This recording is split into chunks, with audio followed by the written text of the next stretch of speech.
नमस्कार, मी सुशील कुलकर्णी. आपण पाहताय अनालायझर. उल्हासी खाक स्पर्श याचं शीर्षक वाचूनच तुम्हाला कळलं असेल मला काय म्हणायचंय ते. उल्हास तर अनेकांना असतो, पण हा उल्हासी स्पर्श उगाचच झाला की गडबड होऊ शकते. ते मोगली नावाचा पिक्चर आहे बघा, रक्तपुष्पवाला. ते रक्तपुष्प आणण्याच्या नादामध्ये अख्ख्या जंगलाला आग लावली जाते आणि असं रक्तपुष्प आणण्याचा उल्हास म्हणजे ते आगीचा टेंबा ज्यांना असतो ते आपल्या जंगलाला आग लावून घेत असतात. हाच खाकस्पर्श झालेला आहे. एका दवाखान्यात एक रुग्ण दाखल होतो आणि त्या रुग्णावर औषधोपचार सुरू होतात. पेशंट जातो. पेशंट गेल्यावर रुग्णांवर झालेले औषधोपचार हे योग्य नव्हते असं कोणी म्हटलं तर फार तर औषधोपचार नीट करायला हवे होते एवढाच त्याचा अर्थ होतो. पुन्हा पेशंट दुरुस्त होत नसतो, तो गेला. तसाच काहीसा प्रकार या महाराष्ट्राच्या राजकारणामध्ये घडतोय. हा उल्हासी खाकस्पर्श उद्धव ठाकरेंच्या सगळ्याच संकल्पनेला साफ करून गेलाय. एखाद्या माणसावर विश्वास ठेवून त्याच्याकडून वातावरण निर्मिती तरी किती करून घ्यावी हाच मोठा प्रश्न असतो. 4 मुद्द्यांवरती खूप मोठी चर्चा आपल्याकडे होते आणि असं म्हटलं जात आहे की ताशेरे ओढले.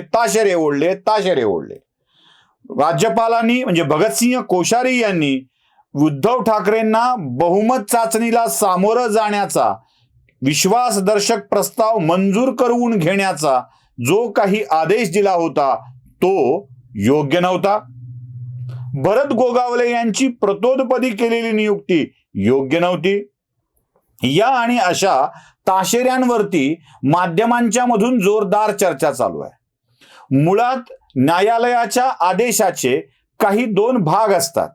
एक असतो ऑपरेटिव्ह पार्ट, ज्या ऑपरेटिव्ह पार्ट मध्ये काय म्हटलंय तोच असतो निकाल, तोच असतो जजमेंट.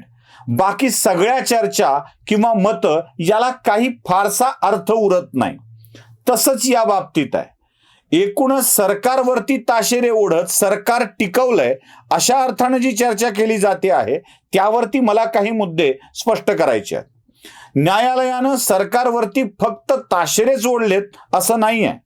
ऑपरेटिव्ह पार्ट मधल्या गोष्टी नीट बघितल्या पाहिजेत. तुमच्या सगळं लक्षात येईल. 1.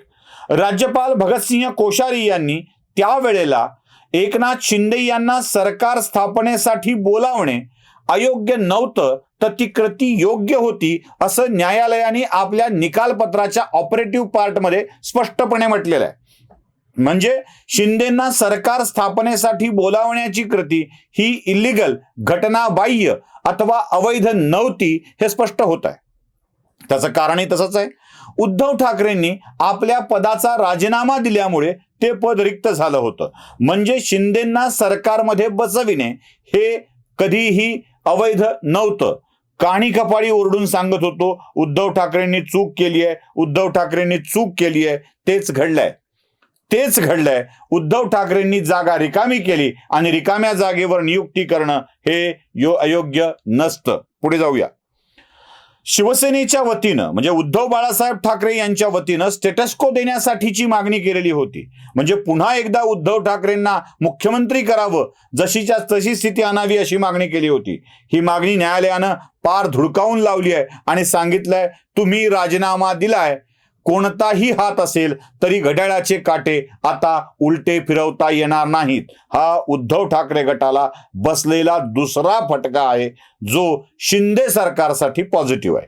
नंबर 3, आम्ही ओरडून सांगत होतो, पण असीम ज्ञान असलेली आणि उल्हास असलेली मंडळी पोटात कळ आल्याप्रमाणे रोज सांगत होती की आमदार अपात्र होणार. अपात्रतेचा विषय हा विधानसभेच्या अध्यक्षाकडे असतो हे आम्ही ओरडून सांगत होतोच. पण ऐकायचंय कोणाला? काय घडलं? अशी कोणतीही आपत्कालीन स्थिती नाही ज्याद्वारे आम्ही विधानसभेच्या अध्यक्षांच्या अधिकारामध्ये हस्तक्षेप करावा. त्यामुळे याबाबतचा निर्णय विधानसभेच्या अध्यक्षांनीच घ्यावा हे कोर्टाने स्पष्ट केलंय. विधानसभेच्या अध्यक्षाची निवड सुद्धा संशयाच्या घेऱ्यामध्ये नाही आहे. रिक्त पद होतं हे लक्षात घ्या. विधानसभेचे अध्यक्ष आता अपात्रतेबाबतचा निर्णय घेतील. ही केस चालली पाहिजे असं नाही. आवश्यकता वाटेल तर केस चालवतील आणि निर्णय घेतील, त्यात कोर्टाने हस्तक्षेप करण्याची आवश्यकता नाही. सारखा एक विषय बोलला जातोय गोगावलेंच्या निमित्तानं. पॉलिटिकल पार्टी असू शकत नाही, एक गट स्वतःला पार्टी म्हणू शकत नाही, असे विधान न्यायालयाने केले आहे, त्यामुळे हा मोठा ताशेरा आहे. काही नाही.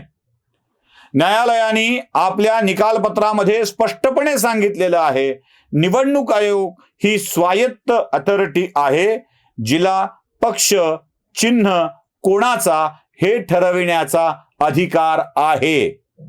याचा अर्थ स्पष्ट आहे की हा ताशेरा नाही आहे, हे शिंदेच्या बाजूनी व्यक्त केलेलं मत आहे. निवडणूक आयोगाने पक्ष एकनाथ शिंदेच्याकडे दिला आहे, म्हणजे तो एकनाथ शिंदेचा आहे. निवडणूक आयोगाच्या निर्णयावर ताशेरे ओढलेले नाहीत, हा प्लस पॉइंट आहे एकनाथ शिंदेच्या साठी. त्याच्या पुढचा मुद्दा प्रतोदचा आहे. गोगावले यांना नियुक्त करण्याची पद्धत त्यावेळेसची बेकायदेशीर होती. बेकायदेशीर नाही, योग्य होती का असा प्रश्न आहे. कायदेशीर बेकायदेशीर नाही, अयोग्य होती असं न्यायालयानं आपल्या निकालपत्रामध्ये म्हटलंय, ऑपरेटिव्ह पार्टमध्ये निकालपत्रामध्ये म्हटलंय. आणि त्या निकालपत्रात परिस्थिती त्यावेळेसची होती. त्यानंतर पक्ष शिवसेना हा पक्ष, त्याचं चिन्ह धनुष्यबाण हे शिंदेंना मिळालेलं आहे. आता पॉलिटिकल पार्टी आणि लेजिस्लेटिव्ह पार्टी दोन्ही विषय एकनाथ शिंदेच्याकडे आलेले आहेत. एकनाथ शिंदेच्याकडे आलेले आहेत. त्यामुळं उगाच याला कोणी एकनाथ शिंदेंवर सगळे ताशेरे ओढलेत असं म्हणण्याचं कारण नाही. आता मी पुन्हा दाखवतोय एकनाथ शिंदेच्या बाजूनी असलेले महत्वाचे मुद्दे. क्रमांक 1, राज्य सरकार स्थापन करताना एकनाथ शिंदे यांना बोलविण्याची राज्यपालांची कृती घटनाबाह्य नव्हती. मुद्दा क्रमांक 2, शिवसेनेचा स्टेटस्कोच्या मागणीला हायकोर्टाने धुडकावलं आणि स्टेटस्को देता येणार नाही. उद्धव ठाकरेंचा राजीनामा दिला आहे, त्यामुळं ते घड्याळाचे काटे उलटे फिरवता येणार नाहीत हे सांगितलं. मुद्दा क्रमांक 3, अशी कोणतीही आपत्कालीन स्थिती नाही आहे ज्याद्वारे आम्ही विधानसभेच्या अध्यक्षांच्या अधिकारामध्ये हस्तक्षेप करावा असं कोर्ट म्हणतंय. म्हणजे हाही दिलासाच आहे एकनाथ शिंदेच्यासाठी. इथे कोणताही ताशेरा नाही. निवडणूक आयोग ही स्वतंत्र अथॉरिटी आहे आणि पक्ष चिन्ह देण्याची जबाबदारी आयोगाची आहे, अधिकार आहे असं कोर्ट सांगतंय. ही बाजू एकनाथ शिंदेच्या साठीच आहे. मुद्दा क्रमांक 3, प्रतोदच्या विषयामध्ये पॉलिटिकल पार्टी आता एकनाथ शिंदेची झालेली आहे, त्यामुळं तिथेही आता नव्याने केणारी नियुक्ती किंवा जुनी नियुक्ती वैध ठरवू शकते. अवैध ठरवलेली नाही, आक्षेप घेतलाय नियुक्तीवरती. त्यामुळं हा जो काही प्रकार होतोय ना, तो खाकस्पर्श होणार आहे. उगाचच लोकांना विश्वास ठेवून त्यांचा स्पर्श स्वतःला करून घेऊन स्वतःचीच राख करून घेण्याचा प्रयत्न आहे. औषधं कितीही चूक दिल्याची बोंब ठोकली तरीही पेशंट काही परत येणार नाहीये. औषधाच्या चुकीच्यावर बोललं म्हणून पेशंट तर गेलाय, त्याला परत जिवंत करता येणं शक्य नाहीये. अशी ही सगळी स्थिती आहे. लहानपणी आम्ही जेव्हा आगावपणा करायचो आणि आमची तक्रार घेऊन दुसरं कोणीतरी मोठ्या माणसांच्याकडे जायचं, तेव्हा म्हटलं जायचं आपण त्याचं घर उन्हात बांधू. आता उन्हात घर बांधू म्हटल्यावर आम्हाला बरं वाटायचं, त्याला ऊन लागेल, पण कळायचंच नाही की घरात ऊन बांधल्यावर छप्पर येतं आणि छपराखाली सावली येते. तसाच काहीसा प्रकार एकनाथ शिंदेचं घर उन्हात बांधून केलाय का, हाच प्रश्न मला आता पडतोय.